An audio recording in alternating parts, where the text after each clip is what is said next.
데이터가 왜 중요한지 오늘 그 얘기를 잠깐 드려볼까 합니다. 그래서 저희가 왜 데이터를 봐야 하는지 어려울 수도 있는데 가장 쉽게 실감 갈 수 있게 말씀드리겠습니다.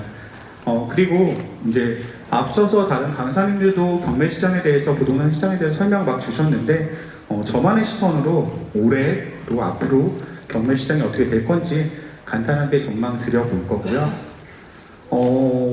데이터를 얘기하면 필요가 있어야죠. 괜히 데이터 하는데 경매 시장에서 데이터가 왜 필요한지 어떻게 쓸 수 있는지 그 포인트를 오늘 한 가지 짚어드릴 겁니다. 이거 알면 80% 이상의 낙찰을 예측할 수 있습니다. 여러분 모두가요. 그래서 그 포인트 지점을 제가 오늘 잠깐 보여드리도록 하겠습니다. 마지막으로는 저희 지지옥션이 데이터 시대를 어떻게 준비하고 있는지 앞으로 어떤 방향성으로 정보를 만들어 갈 것인지에 대해서 설명드리도록 하겠습니다. 네, 첫 번째 데이터. 왜 데이터 봐야 될까요? 요즘 AI 검색 되게 유명하고 많이 보시죠? 제가 거기다 물어봤어요. 데이터 뭔가, 부동산 시장 데이터가 중요한 이유는 무엇인가? 이렇게 물어보면은 얘가 답변을 줍니다. 와, 저렇게 한 줄 물어봤는데 실제로 답변을 이렇게 쫙 해줘요. 엄청나게 많이 얘기하죠. 부동산 시장 데이터 중요한 역할을 한답니다. AI가 얘기해 준 거예요. 왜? 분야에서, 다양한 분야에서 중요한 역할을 하는데 이런 역할을 한답니다. 시장 분석, 투자 의사결정, 위험관리, 정책결정 이런 역할을 하는데 데이터가 쓰인대요. 어떻게 해요? 자, 시장의 동향이나 가격, 지역, 공급 등을 알아볼 수 있으니까 투자 결정할 때 도움이 된다. 또 부동산 시장의 특정 지역이나 부분에 대한 건강도, 얼마나 거래가 좋은지 나쁜지 그런 의미겠죠. 그런 걸 볼 수 있다. 인구나 소득, 생활 양식에 따라서 맞춤형 타겟팅을 할 수 있다. 마지막으로 머신러닝, 알고리즘, 흔히 얘기하는 AI로 예측을 할 수 있다. 어려운 얘기죠? 제가 여러분한테 이런 얘기 들으려고 데이터를 가져온 게 아닙니다. 동영상 하나 볼게요.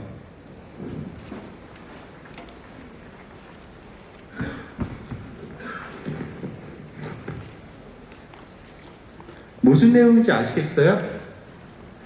미스터리 박스 게임이라고 보통 하는데요. 흔히 예능 방송에서 많이 보셨죠. 검은 상자 속에 안 보이는 물건을 넣어놓고 이렇게 만져보는 겁니다. 막 미끈미끈하고 뭔지 모르니까 손흥민 선수 세계적인 축구 선수가 막 겁나갖고 막 표정이 일그러지죠. 왜 그럴까요? 사람은 모르면은 무섭습니다. 모르면은 공포심을 가질 수밖에 없어요.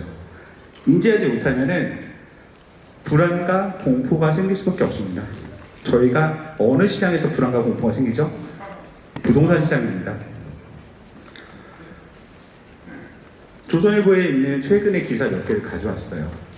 4월부터 5월까지 급락한다, 급등한다, 부동산 내각 막 난리 났다, 그러다가 모르겠다. 저마다 해석이 다 다르죠. 저희가 시장을 이해하려면은 올바른 이해와 전망이 있어야 됩니다. 내가 알고 있는 부동산 인사이트를 가지고 시장을 내가 이해하고 전망해야 돼요. 남들이 하는 전망, 남들이 하는 이해 가지고 아무리 따라가봤자 뒤따라갈 수밖에 없습니다. 여러분 여기 왜 계세요? 돈 벌려고 계신 거죠. 먼저 앞서가려고, 선도하려고. 내가 시장을 판단해야 됩니다. 어떤 근거로? 객관적 지표, 데이터로. 그래야지 책임 있는 판단과 의사결정을 하실 수 있어요. 올바른 시장과 이해 전망 못한다? 그럼 불안하고 우려하죠? 그럼 어떡합니까? 공포에 질립니다. 부동산 시장에서 공포에 질리는 사람들 어떡하죠? 팔아버리죠. 그 다음에 남들 살 때 못 사죠? 어떻게 됩니까? 액션하지 않죠. 못 따라갑니다. 결국에는 객관적 지표를 가지고 올바른 시장의 이해와 전망을 하고 판단 있는 의사결정을 해야 된다. 이게 제가 생각하는 부동산 시장에서 데이터가 중요한 이유입니다. 그런데 비슷하지 않나요? 보시고 떠오른 거 없어요? 경매 시장은 굉장히 오래전부터 객관적 지표, 공공 데이터 가지고, 등기 가지고, 경고의 정보 나오는 거 가지고, 지지옥션에 나오는 정보들 가지고 시장을 분석했어요. 그러고 올바른 이해와 전망을 했죠. 아, 여기는 낙찰가가 얼마나 될 거다. 여기는 시세가 얼마나 될 거다. 그 다음에 어떻게 합니까? 책임졌죠. 내가 낙찰받고 내가 책임지는, 내가 의사결정하는 이 구조를 저희는 굉장히 오랫동안 해오고 있었습니다. 지지옥션도 마찬가지고요. 경매라는 경매 투자자도 마찬가지입니다. 저희는 부동산 시장에서 데이터를 이해하고 활용하는데 가장 익숙한 사람들이에요. 단지 그게 도식화되어 있지 않고 정리가 되어 있지 않을 뿐이죠. 그리고 플러스 알파, 다른 시장의 정보들도 우리가 저렇게 이해하고 판단한다면 훨씬 더 도움이 될 겁니다. 오늘 그런 이야기를 할 거예요. 어디서 어떤 데이터를 보고 어떻게 이해하셔야 되는지, 그리고 그게 내 낙찰에 어떻게 도움이 되어야 되는지. 저는 지지옥션이나 경매를 하신 분들이 부동산 시장에서 이 가능성이 가장 높으신 분이라 생각하니까 이 회사에 와서 데이터를 하고 있고 연구하고 있고 여러분들께 이런 강의를 드리는 겁니다. 자, 데이터를 보는 2020년 경매시장 간단하게 몇 가지 볼게요. 먼저 앞서도 설명 많이 드렸는데 서울 아파트 시장의 거래량입니다. 서울 아파트 전체 거래량은 파란색 그래프, 그 다음에 주황색 그래프는 강남구의 거래량이에요. 이거 어디서 볼 수 있냐면은 국토부 실거래가 사이트에서 엑셀로 다 볼 수 있습니다. 저만 볼 수 있는 게 아니고 여러분도 언제 어디서나 뽑아볼 수 있어요. 2017년부터 2023년까지 시장이 쭉 거래량만, 단순하게 거래량만 봤을 때 이런 시장이었습니다. 2020년 초반에 혹시 아시는 분도 있을지 모르겠는데 대한민국 부동산 전문가 8명이서 시장 전망을 했었어요. 그때 내가 2020년 시장 하락할 거고 2023년에 경매 물건 굉장히 늘어날 거라고 전망을 했다가 엄청나게 욕을 먹었어요, 시장에서. 근데 2022년에 어떻게 됐죠? 폭락했죠. 뭐 제가 그냥 때려 맞춘 거 아닙니다. 왜 그랬냐? 2021년 7월부터 거래량이 급격히 빠지기 시작했습니다, 실제로. 근데 저 때 어땠죠? 서울 뭐 광풍이었죠. 막 호가 막 2, 3억씩 계속 올라가고 실제로. 그런데 거래량은 빠지고 있었어요. 그러니까 해석은 안 된 거죠, 저 거래량이 빠진 이유가. 근데 결과적으로 나중에 보니까 빠지고 있었는데 저는 2020년에 데이터를 봤더니 거래가 엄청나게 줄어들고 있었습니다. 얼마만큼? 고점 대비해서는 어마무지하게 빠졌어요. 어떻게 이해해야 됩니까? 부동산이 아무리 정상적인 수요와 공급의 원칙이 따르는 시장은 아니에요. 이상적이지 않은 시장이긴 하지만 그러더라도 거래량이 줄어들면은 가격은 빠질 수밖에 없습니다. 사는 사람이 없는데 그 뒤를 누가 봐주십니까? 그렇죠. 그래서 전망을 그렇게 했더니 욕 엄청 먹었죠. 2022년 초반에 하락 논자다고 저는 그냥 데이터만 보고 얘기를 한 건데 2022년 말에 부동산 단톡방에서 제 사진 보신 분 계신가요? 제 사진 밑에 이렇게 다 맞췄다고 형광펜이 그어져갖고 단톡방에 막 돌았어요. 아, 올해 시장을 맞춘 전문가다. 뭐 황당하기도 하고 기쁘기도 하고 그랬는데 저는 단순히 시장을 읽어낸 것 뿐입니다. 데이터를 읽은 것밖에 없어요. 그럼 지금 어떻게 됐냐? 지금 거래량 계속 줄었다가 반등하고 있죠. 반등하고 있는데 반등세가 가파르진 않아요, 다른 시장에 비해서. 그죠? 그리고 불안했었죠. 금리 오른다, 해외에서 뭐 한다 막 그러면서 요 거래량 일부가 여기 반영됐을 거예요. 그쵸? 누구나 다 예상할 수 있죠. 아직까지 가파른 반등세는 아니다. 특히 강남 거래량은 2월에 이미 꺾였습니다. 더 이상 올라가지 않았어요. 뭐 여러 가지 해석의 여지가 있을 수 있는데 의미하는 바는 분명히 있습니다. 지금은 혼돈기다. 이 거래량이 급격하게 올라가진 않을 것이다. 이거는 뭐 그래프를 보면 누구나 다 예측할 수 있을 겁니다. 저는 경매를 하러 왔으니까 경매 데이터도 같이 한번 볼게요. 똑같습니다. 서울 아파트 진행 건수, 경매 진행 건수, 그리고 서울 아파트 낙찰 건수. 아까도 이주연 연구원이나 많이 말씀드렸을 거예요. 지금 시장은 이렇습니다. 실거래랑 조금 다르죠. 이해하시나요? 이거랑 그래프가 조금 다르죠. 왜? 진행 건수가 훨씬 빨리 올라왔습니다. 왜 그러냐? 진행 건수는 두 가지 원인 때문에 거래량이 늘어나요. 진행 건수가 늘어나요. 뭔지 아시나요? 신건. 그러니까 경매가 새로운 신건이 많이 나와서 경매 진행 건수가 늘어날 수도 있고요. 낙찰이 안 돼서 늘어날 수도 있습니다. 낙찰이 안 된 것들이 바로 반영이 된 거죠. 실제로 경매 진행 건수는 작년 하반기부터 급격하게 증가하기 시작했어요. 근데 낙찰은 어떻죠? 살짝 올라가는 척 하다가 비슷하죠. 그러니까 지금 낙찰률이 가장 낮다는 얘기들이 나오는 겁니다. 진행 건수가 막 늘어나고 있는데 낙찰이 별로 안 되고 있어요. 자, 그럼 우리는 이게 궁금한 게 아니죠. 그쵸? 요 뒤에 그래프들이 어떻게 될 것인가. 사실 그게 궁금한 거고 제가 그거를 말씀드릴 겁니다. 아까 말씀드렸습니다. 경매 진행 건수는 신건과 구건이 유찰돼서 늘어난다. 그럼 유찰되는 거는 시장 상황에 따라서 뭐 시장이 안 좋으면 유찰이 될 수도 있으니까 신건이 얼마나 나오는지 한번 보면 돼요. 신건은 경매 전체는 강제 경매와 임의 경매를 저희 나누는 거 다 아시죠? 그 중에서 임의 경매, 저당권을 담보로 해서 근저당권을 담보로 해서 담보권을 담보로 해서 나오는 경매가 67%가 나옵니다. 전체 경매 중에서 많이 나오죠. 약간 별도로 세서 하는 얘기인데 이 비율이 항상 거의 비슷했어요. 대부분 다 한 35%대, 그다음에 60%대 유지하고 있었는데 요즘 최근에 강제 경매가 많이 늘어났습니다. 40% 초중반까지 늘어났어요. 2023년은 아직 데이터가 많이 안 들어갔으니까 진행 아직 신건 많이 안 됐으니까 데이터가 좀 덜 나왔는데 강제 경매가 급격히 늘어나고 있습니다. 왜? 주택도시보증공사의 명의로 된 경매 강제 진행 건수가 급격히 늘고 있습니다. 2022년에 972건, 언제? 2020년 250건 대비해서 400건, 900건, 올해는 훨씬 더 많이 늘어나겠죠? 여러분들 다 염려하고 계시는 깡통전세 물건들이 급격히 나오고 있다는 얘기입니다. 이건 이제 데이터 뽑다 나온 얘기니까 잠깐 드린 거고요. 결과적으로 우리는 임의경매 전체 근저당권, 전체 경매 물건 신권 중에서 근저당권, 그러니까 은행의 연체에서 나오는 비율이 67%라는 얘기예요. 많은 비율이죠. 굉장히 많은 비율입니다. 우리 뭘 찾아야죠? 연체가 얼마나 되는지 알면 되죠. 저희가 시장에서 가장 쉽게 구할 수 있는 연체와 관련된 데이터입니다. 누구나 보실 수 있어요. 한국은행 기준금리, 네이버에 검색하면은, 포털 사이트에 검색하면은, 그다음에 한국은행 직접 들어가서 보시면은 누구나 다 달마다 공개되는 거 알 수 있습니다. 그거 제가 그냥 그래프로 달마다 찍어놓은 거예요. 파란색 한국은행 기준금리입니다. 점선, 주황색 점선, 가계대출 연체율 제가 써놨습니다. 금융감독원에서 국내 은행의 원화대출 연체율을 공개하고 있고요. 그 중에서 신용대출과 가계대출의 연체율을 같이 공개하고 있습니다.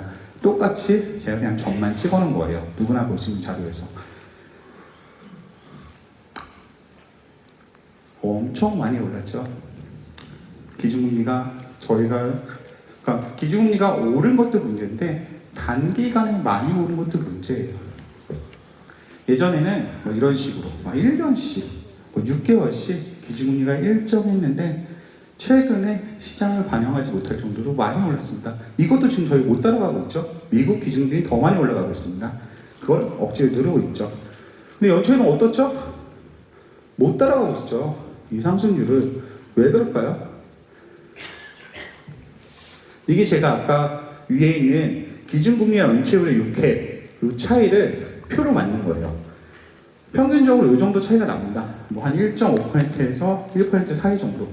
근데 저금리 시대 때 굉장히 낮았죠. 이게 이상한 거예요. 이게 정상적이진 않고요. 근데 최근에 갭이 이만큼 났습니다. 계속 갭이 멀어질까요? 결과적으로 줄어들겠죠. 누군가 연체를 할 거고요. 저 높은 금리를 감당하지 못해서. 지난 10년 동안 증명된 거예요. 금리가 이 정도 되면은 연체율은 보통 한 1%, 1.5% 차이가 나더라. 그렇죠? 근데 지금 시장이 약간 비정상적인 겁니다. 제가 그래서 저거를 그려봤어요. 연체가 아까 금리가 오르면 어떻게 되죠? 저희 다 알죠? 오늘 금리가 오르면 내 연체율이 바로 오르나요? 그렇지 않습니다. 오늘 금리가 오르면은 일단 한국은행 기준금리가 오르면은 코픽스라고 저희 대출하는 그 기준금리가 또 다시 올라야 되잖아요. 그리고 그게 내 금리까지 반영되려면 최소한 3개월. 또 내가 1년짜리 고정금리를 가지고 있다. 그럼 한 1년 정도 있다가 내 금리가 올라요. 기준금리가 오른다고 내 연체율이 바로 반영되지는 않습니다. 또 금리가 온다고 내가 바로 연체하나요? 그러지 않죠. 갭이 있습니다. 저희가 그 갭을 찾아내야 돼요. 그래야지 아까 저 그래프를 해석할 수 있습니다. 이게 상관계수라고 그냥 이해 안 하셔도 돼요. 그냥 연체율하고 기준금리하고 얼마나 관계가 있느냐 그걸 표현한 거거든요. 근데 아까 얘기했죠. 갭이 생긴다고. 그래서 갭을 밀어봤어요. 기준금리 올랐을 때 한 달 연체, 두 달 연체, 세 달 연체 그 갭을 밀어봤거든요. 결과적으로 5개월 차의 수치가 0.646이라는 수치가 나왔습니다. 이 수치가 의미하는 건 뭐냐? 높은 상관관계. 이거 내용 모르셔도 돼요. 그냥 플러스 5개월 했더니 연체율하고 기준금리하고 기준금리 이후에 5개월 지나니까 연체율이 많이 올라가더라. 그 상관관계가 그 연간 관계가 0.646으로 매우 높더라. 높겠죠. 기준금리가 올라가면 연체율이 높아진 건 당연한 겁니다. 근데 그 기간이 얼마냐? 5개월이 가장 많이 연관이 있더라. 그 얘기를 하는 거예요. 그래서 아까 그래프는 조금 디스턴스 다르죠. 5개월을 실제로 밀어봤습니다. 그랬더니 어떻게 됩니까? 그래프가 더 명징해지죠. 더 명확하게 따라가죠. 비슷할 수밖에 없겠죠. 그랬을 때 어떻게 될까요? 물론 지금 정부가 정책적으로 연체율을 낮추고 있습니다. 근데 뭐 저희 국가의 대한민국의 체력이 저런 경제적으로 받칠 수 있는 능력들이 굉장히 좋아졌다고 저는 생각을 해요. 예전처럼 금리가 오르더라도 연체율이 바로 올라가지 않을 정도로 저희 모두의 나라 국가 경제의 체력이 굉장히 좋아졌어요. 하지만 아까 얘기한 대로 어느 정도는 따라가 줘야 됩니다. 어떻게 될까요? 올라가겠죠. 누구나 다 예측할 수 있습니다. 그것도 많이 올라갈 거예요. 데이터적으로 확률적으로 많이 올라갈 겁니다. 이해하기 어려우신가요? 쉽죠?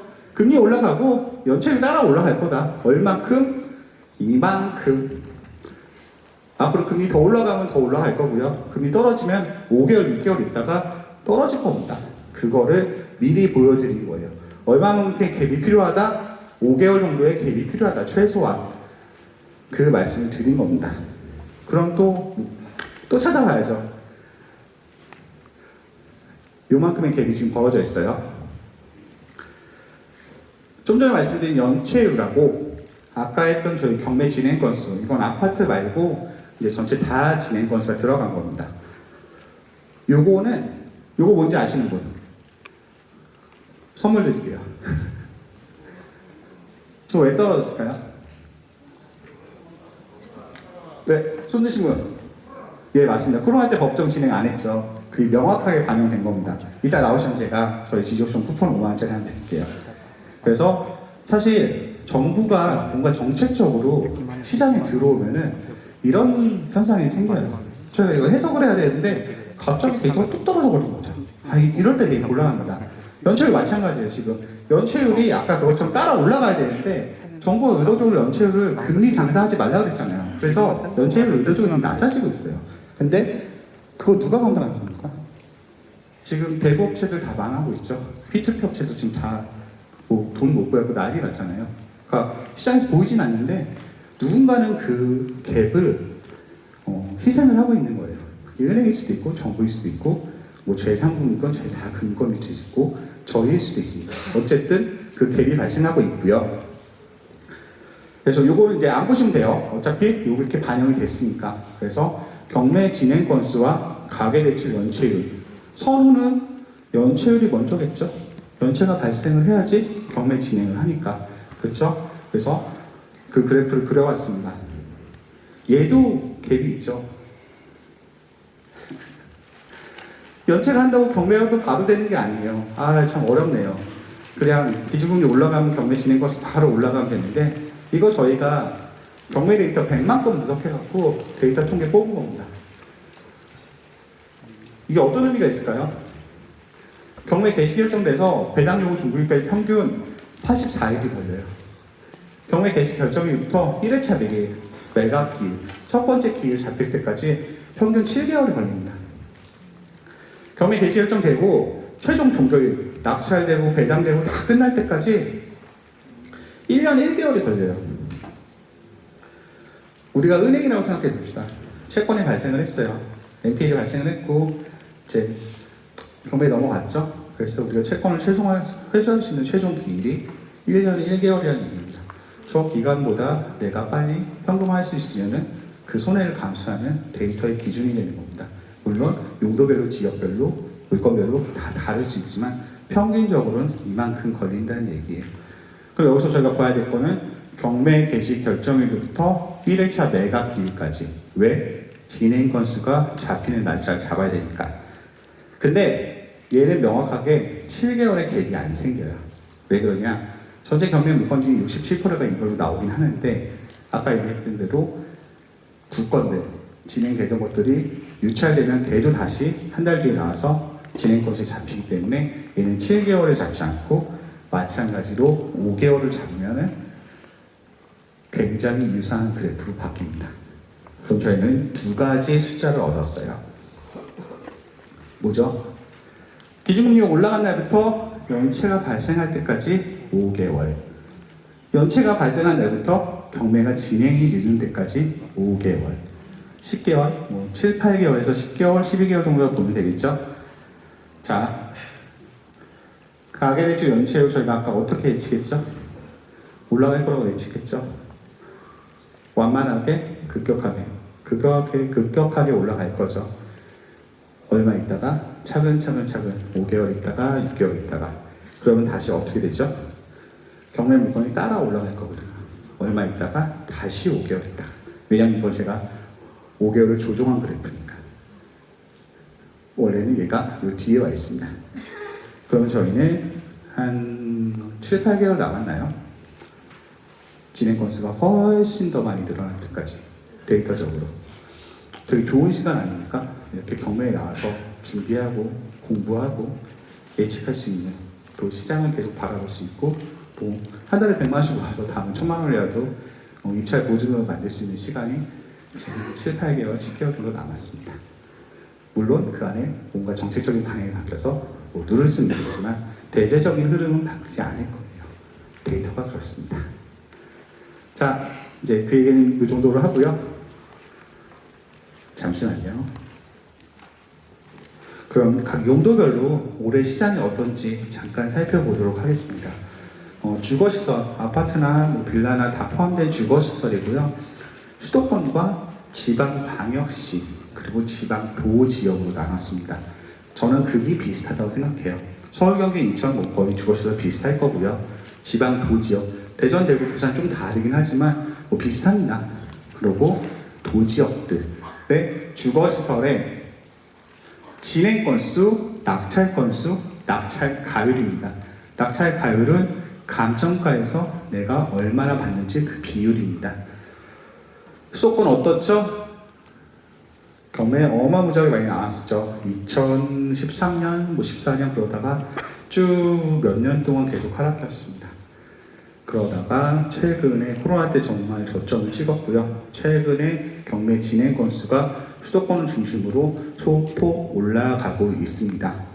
낙찰 가율도 많이 떨어졌죠. 이때는 100%가 실제로 넘었어요. 평균 낙찰 가율이. 근데 지금 많이 떨어져서 67%까지 찍었다가 조금 반등했습니다. 가격이 떨어진 건 아니에요. 이 시기에 저희가 화랑기였잖아요. 그때 반영됐던 감정가들이 지금 나오면서 낙찰 가율이 좀 떨어졌고요. 실제로 좀 분위기가 별로 안 좋으면서 유찰이 많이 되다 보니까 낙찰 가율도 많이 떨어졌습니다. 결과적으로는 지금 낮은 낙찰 가율을 기록하고 있고 경매 물건은 늘어나고 있다는 굉장히 좋은 그래프예요. 누구한테는? 저희한테는, 경매 투자자들한테는 너무너무 좋은 그래프고요. 광역시는 사실 더 좋습니다. 얘네는 더 빨리, 광역시가 지금 요즘 굉장히 안 좋죠. 광역시 안 좋다는 얘기 많이 들리는데 이따 다른 데이터에도 나올 텐데 지방광역시는 훨씬 더 물건이 빨리 증가하기 시작했고요. 낙찰가율은 훨씬 더 많이 빠졌습니다. 그 다음에 물량으로 봤을 때 고점 대비, 수도권은 고점 대비해서 지금 물량이 많이 증가했다고 하지만 반도 안 돼요. 근데 지방광역시는 어쩌죠? 고점 대비해서 많이 따라왔습니다. 지금 역대 지난 10년 동안 지방광역시에 있는 주거시설을 많이 볼 수 있는 낙찰받으라는 얘기가 아닙니다. 저희가 볼 수 있는, 검토할 수 있는. 그러다 보면 아까 뭐 이주연 연구원이 말해줬던 지분 경매도 할 수 있는 거고 검토할 수 있는 기회가 늘어나고 있다는 얘기입니다. 지방광역시 볼만해요. 지금 추천드리고요. 그 다음에 지방도도 최근 급증하긴 했는데 물량 자체는 비슷합니다. 넘어갈게요. 업무사업시설 그래프 재밌지 않나요? 여기 계신 모든 분들이 왜 업무상업시설을, 그러니까 콩합빌딩을 왜 갖고 싶은지가 여기 나옵니다. 나만의 상가를 왜 갖고 싶은지가 여기 나와요. 그 욕망이 여기 열심히 드러나고 있습니다. 업무상업시설은 2011년 이래 지금까지 물량이 계속 빠지고 있습니다. 경매 나와도 예정물건 단계에서 중간에 다 가져가시는 거죠. 좋은 업무상업시설을 수도권에서 찾기는 많이 힘들다. 상승폭도 크지 않죠. 잘 찾으시면 너무 좋은데 예전에 비해서는 상당히 어려운 시장이 됐다. 훨씬 더 경쟁도 치열하고 가격도 지금 변동폭이 많이 있긴 하지만 추세적으로 우상향하고 있죠. 가격도 많이 올라갔다. 우리가 그만큼 업무상업시설에 대한 관심도 높아졌고 많이 찾으시고 그렇다. 지방광역시 다시 볼게요. 지방광역시는 또 다릅니다. 유일하게 꽤 오래전부터 작년 초부터 물건들이 많이 올라갔어요. 지방광역시 어렵다는 얘기가 여기서도 나오죠. 수도권랑 경쟁이 안 됩니다. 왜? 뭐 STI 생겼고 뭐 KTI 생겼고 이제 막 다 대구에서 강남으로 뭐 쇼핑하러 오고 인터넷 쇼핑하고 하다 보니까 지방광역시에 있는 상권들이 많이 안 좋아요. 그런 것들이 최근에 많이 반영이 되고 있습니다. 가격도 어떻죠? 서울은 우상향하고 있는데 지방광역시는 뭐 비슷하죠. 그렇다. 뭐 지방도는 업무상업시설이 많지 중요하진 않으니까 넘어가겠습니다. 토지도 관심들이 늘어나시는 것 같아요. 특히 수도권. 상업시설이랑 조금 비슷하죠. 물론 고점 대비해서는 조금 늦었지만 물량이 안 나오고 있어요. 이 상황에서도 아까 주거시설 늘어나는 거 보셨죠? 근데 이 상황에서도 토지의 물량은 증가하지 않고 있습니다. 3,000건에서 지금 1,000건도 채 나오지 않아요. 가격은 물론 최근에 조금 조정이 있긴 합니다. 근데 토지도 감정가가 굉장히 많이 올랐죠. 그러다 보니까 수도권 토지 상황은 그렇고 이제 토지는 지방도가 훨씬 더 많죠. 물량 자체는 6,000건, 7,000건씩 나오다가 최근에 토지 같은 지방에 있는 토지 같은 경우에는 최근에 물량이 늘기 시작했어요. 근데 여전히 관심들이 많으신 것 같아요. 낙찰 가격도 높고 낙찰도 좀 많이 되는 편입니다. 그래서 그나마 토지 같은 경우에는 지방 도지역들은 최근에 좀 물량이 늘고 있으니까 검토해 볼 만한 필요가 있다. 근데 뭐 오래 걸리니까 거기에 대한 판단은 각자가 하시는 겁니다. 네, 이렇게 간단하게 올해 시장 돌아봤습니다.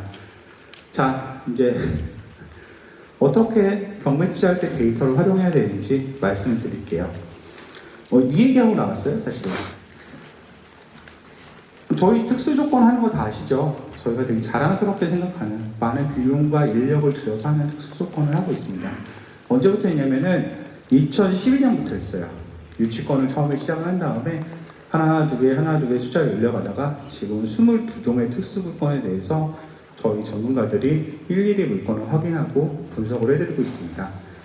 사실 저희가 이제 올해 초에 40주년 기념 설문을 받았는데 많은 분들이 이 특수 조건이 너무 뻔하다, 너무 반복적인 얘기를 하고 있다 하는데 저희가 볼 수 있는 모든 공문들을 다 봐서 객관적인 얘기를 해드리는 거예요. 그렇다고 저희가 사건에 직접 들어갈 당사자가 아닌데 뭐 확언을 해드릴 수는 없습니다. 하지만 최대한 조언을 드릴 수 있게 많은 내용들을 검토하고 분석을 하고 있어요.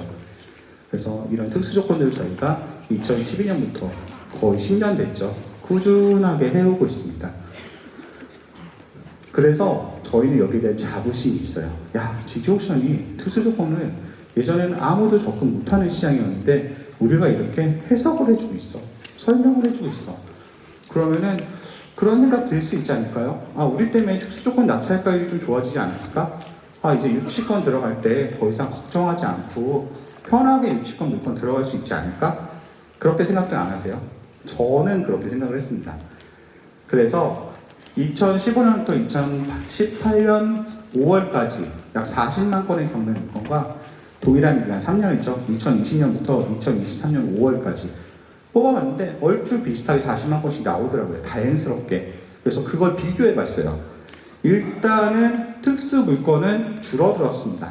소폭 한 3% 정도. 특수 물건이라는 조건이 한 건이나 달린 물건들은 줄어들었어요. 그런데 저희는 기대를 했죠. 저희가 특수 조건 물건을 분석을 하니까 야, 우리가 분석하니까 낙찰률이 올라가지 않았을까? 그렇게 생각할 수 있죠. 유치권 붙은 것들이 훨씬 더 낙찰이 많이 되지 않을까? 법정지 사건 붙은 물건들이 낙찰이 더 많이 되지 않을까? 아니더라고요. 이게 1회차, 2회차, 3회차, 4회차 그러니까 특수 조건이 붙었는데 첫 번째 경우에는 낙찰되는 확률 28%에서 24%, 4% 줄어들었어요. 그 다음에 2회차 때 45%에서 40% 줄어들었어요. 시기적인 문제인가? 그 당시에는 뭐 시장이 좋아서 낙찰이 잘 됐고 지금은 시장이 안 좋아서 낙찰이 안 되나? 근데 특수 조건이 없는 물건들은 뭐 늘어난 것도 있습니다. 시기적인 문제가 아니네. 왜 그러지? 그래서 80만 건을 쭉 세워본 다음에 봤죠. 뭐가 늘었고 뭐가 줄었는지.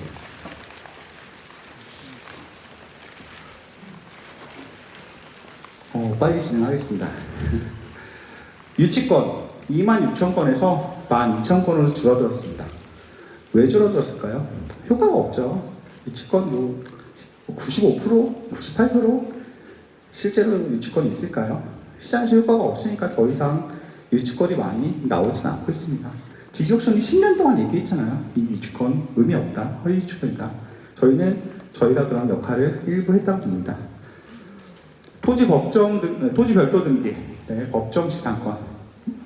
뭐 등기 엉망진창이고 옛날 시골에서나 이런 것들 많았지 지금은 다 각자 잘 하잖아요. 그러다 보니까 이런 것들도 많이 줄어들었어요. 30% 가까이 줄어들었어요. 그 다음에 분묘기지권. 분묘 지금 많이 안 쓰니까 줄어들 수밖에 없죠. 그 다음에 또 법률적으로 2001년 이후에는 조건들이 생겼으니까 그러다 보니까 얘도 많이 줄어들었습니다. 대신에 뭐가 들었냐? 선순위 임차권, 선순위 전세권, 대항력임 임차인. 느낌 오시나요? 최근에 전세 사기 여기서도 명확하게 나옵니다. 얘들이 물량이 엄청나게 나오면서 선순위 임차권 같은 경우에는 500건이 있었다가 지금 6,500건이 됐습니다. 1,000배가 되었어. 1,000배가. 그 다음에 낙찰률도 얘네들이 5%, 10%씩 갉아먹었습니다. 대항력임 임차인인데 낙찰 되겠습니까? 1회차, 2회차에 안 되죠. 저는 최근에 15회차도 봤어요. 대항력임 임차인권이 15회차에 가더라고요.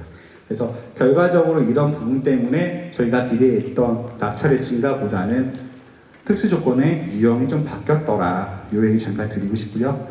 이제 진짜입니다. 저희 사이트 누가 쓰시죠? 여러분들이 쓰시죠. 여러분들 뭐 하는 분이세요? 투자자들이요. 그 다음에 뭐 컨설턴트도 있을 거고요. 그 다음에 뭐 개발하시는 분도 있을 거고요. 그 다음에 뭐 자산 관리하거나 대출하시거나 뭐 그런 분들이 저희 사이트 쓰고 계시잖아요. 저희 사이트 어떻죠? 철저하게 유료하죠. 돈 내고 쓰시는 사이트잖아요. 저희 사이트를 쓰시는 유료 고객은 뭐다? 대한민국 대표 경매 전문가들이다. 그러면은 경매 시장의 가장 핵심적인 사용자들일 수 있잖아요. 그래서 저희가 그 사용자들이 어떻게 경매 시장을 보는지를 계속 분석하고 있어요. 그래서 어떻게 됐죠? 저희 사용자들이 평균 유료 고객들에 한해서 하루에 한 경매물건을 2건에서 3건 정도 보시더라고요. 근데 몇 분 정도 보시냐면은 4분 정도 보세요. 한 4분 30초 평균적으로. 저는 평균적인 수치입니다. 그래서 저희가 예전부터 5분 이상 조회수라는 5분 이상 열람이라는 저 기능을 만들었죠. 전국 연회원들은 저희 경매 정보에서 저 5분 이상 열람의 숫자를 볼 수가 있습니다. 이렇게 나오죠. 요 밑에 조회수에 보면은 요 가로 안에 들어있는 것들이 5분 이상 열람이에요. 제가 이 경매 강의를 준비하면서 이 사건을 이번 주 화요일에 이제 이걸 캡처를 했습니다. 그때 금회차 공고, 6원회차 공고가 나오고 나서 5분 이상 조회를 보신 분이 25분이세요. 많이 본 건가요? 적게 본 건가요? 잘 모르죠. 제가 이따 말씀드릴 거예요. 25분이 목요일날 보셨거든요. 네, 낙찰됐습니다. 70%에. 저희 RG에서는 이거를 68점 몇 프로에 예측을 했었는데요. 거의 비슷하게 낙찰이 됐어요. 10분이나 들어오셨죠. 요 조회 통계를 누르시면요. 일자별로, 주간별로, 공고 후에 총 조회팀 이거 데이터를 다 보실 수 있습니다. 전국 연회원들만요. 이게 무슨 의미가 있냐? 일반 조회수, 저희가 전국 연회원이 아니고 그 다음에 5분 이상 보는 게 아니고 단순하게 1분 보시는 분도 계시고 1초 보시는 분도 계시고 30초 보는 분도 계실 거잖아요. 그 조회수를 0에 1회, 2회, 3회, 3회, 5회 해갖고 300회까지 조회수가 아까 300회도 나오죠. 아까 얘는 153회가 나왔잖아요. 이 조회수를 기준으로 낙찰률, 이 조회수일 때 얼마큼이 낙찰되냐를 봤더니 비교적 50%까지는 유지가 되다가 그 뒤에는 엉망진창이에요. 이거는 데이터로 쓸 수가 없습니다. 근데 5분 이상 조회수 이렇게 멋진 그래프가 나왔어요. 5분 이상 들여다본다는 거는 낙찰 받으려는 의지가 많이 있으시다는 걸로 해석이 됩니다. 제가 이 얘기를 저희 팀들, 저희 전문가들한테 했더니 야, 그 얘기를 하면은 이제 4분 50초밖에 안 볼 거야, 타이머를 맞춰놓고. 근데 저희도 그걸 체크할 겁니다. 이제 굳이 그러시지 않으셔도 되고요. 그래서 5분 이상 조회수는 이런 그래프가 나온다. 그럼 어떻게 해석을 해야 될까요? 짠! 6명에서 7명의 5분 이상 조회수가 나오면은 그 회차의 낙찰률이 50%입니다. 짠! 11명을 본다. 내일 입찰인데 5분 이상 조회수가 오늘 한 10명, 11명 됐어. 그럼 낙찰 확률이 몇 프로예요? 60%입니다. 짠! 여러 명의 20명, 한 20명 정도 보잖아요. 그 회차의 낙찰 확률이 70%입니다.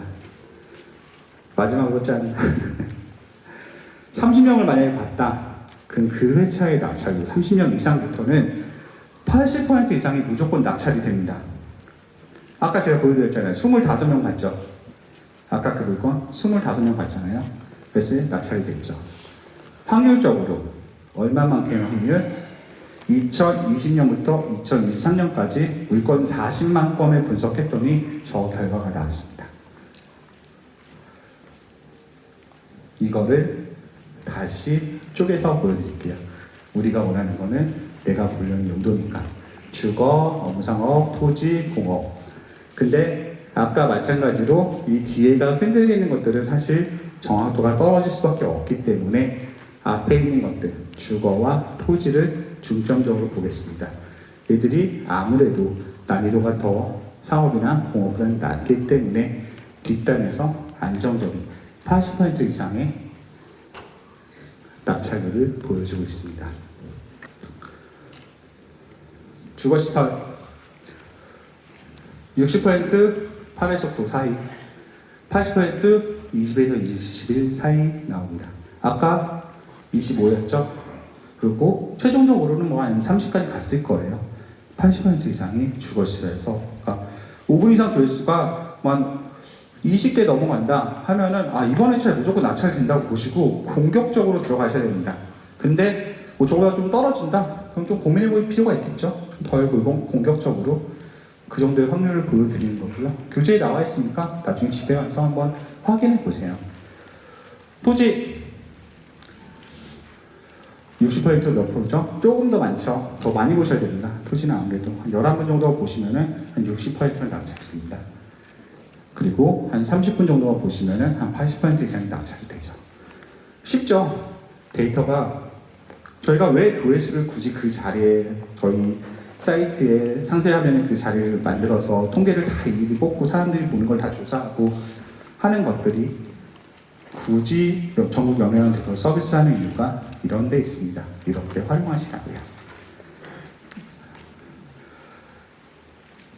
이제 저희의 미래를 잠깐 말씀드릴게요. 예, 요거 하고 이제 추첨할 겁니다. 이제 미래를 말씀드릴 건데요. 저희가 이제 RG 2.0이라고 최근에 3월달에 개편을 했습니다. 낙찰가 예측 시스템 네. 낙찰가를 맞추려는 건 아니에요. 뭐 맞출 수도 없습니다. 인간의 감정이 들어간 건 어떻게 맞출까요? 근데 하지만 저희가 알고 있는 어떻게 하면은 가격을 정하고 저희가 똑같은 방식을 하잖아요. 주변에 실거래가를 조사하고 주변인 낙찰가를 조사하고 시세를 조사하고 그런 방식의 도식화시킨 거로 보면 돼요. 그래서 적절 낙찰가고요. 1.0에서 2.0으로 하면서 적중률이 5% 이상 올라갔습니다. 이제 주거시설, 뭐 아파트나 오피스텔, 그리고 주거시설 같은 경우는 90% 초중반에 적정률이 나오고요. 예전에 별로 하지 않았던 조금 난이도가 높은 물건들, 토지 같은 경우에도 80% 후반대에 적정률이 나오고 있습니다. 더 클릭하시면요, 이런 식으로 저희가 적절하게 낙찰한 예상 가격을 보여드리고요. 거기에 대한 근거들도 같이 보여드립니다. 이 물건 저희가 6억 700에 예측을 했고요. 지금 잘 안 보이는데 6억 1600에 낙찰이 됐습니다. 98% 정도의 적중률을 보여주고 있습니다. 저희는 이런 식으로 가격 분석, 낙찰 가격을 예측하고 있고요. 낙찰 가격을 점점점 고도화시키고 있습니다. 또 뭐라고 했죠? 아까 봤듯이 5분 이상 조회수를 포함해서 낙찰 패턴들을 분석하고 있어요. 이번에 제 낙찰이 될 건지 안 될 건지, 얘는 경매에 나오면 얼마의 시간이 걸려서 어느 순간에 낙찰이 될 건지, 그걸 어떻게 할 거죠? 사용자 분석, 5분 이상 본 사람들, 10분 이상 본 사람들, 그다음에 관심 물건에 넣어준 사람들 저희가 다 분석하고 있죠. 그래서 어떻게 되느냐? 여러분들이 나중에 저희 사이트에 반복적으로 이용하시고 들어오시면은 여러분들이 원하는 물건들을, 여러분들이 보고 싶은 물건들을 저희가 알아서 큐레이션 해드릴 거예요. 요즘 넷플릭스 많이 보시잖아요. 넷플릭스에 내가 보다 보면은 비슷한 유형의 영화나 드라마들이 막 나오잖아요. 저희가 마찬가지로 보시고 있는 경매 물건에 비슷한 유형들을 계속 넣어드릴 겁니다. 물론 이걸 싫어하시는 분도 계실 거고 좋아하시는 분도 계실 거예요. 난이도에 따라 다르겠죠. 하지만 저희는 이런 방향성을 잡았고요. 당연히 뭐 시장 분석이라든가 뭐 개발 수익성이라든가 이런 것들이 포함된 좀 더 진화된 데이터에 기반한 경매 데이터 정보를 앞으로도 꾸준하게 진행할 예정입니다. 자, 빅데이터 시대의 경매 어떻게 해야 되는지 조금은 이해가 가셨나요? 예, 저희는 이런 시장을 준비하고 있고 조금 더 노력해서 다음번 경매 강의에서는 훨씬 더 재미있는 데이터들과 필요한 포인트들을 짚어드리도록 하겠습니다. 이상 4번째 강의 마치겠습니다.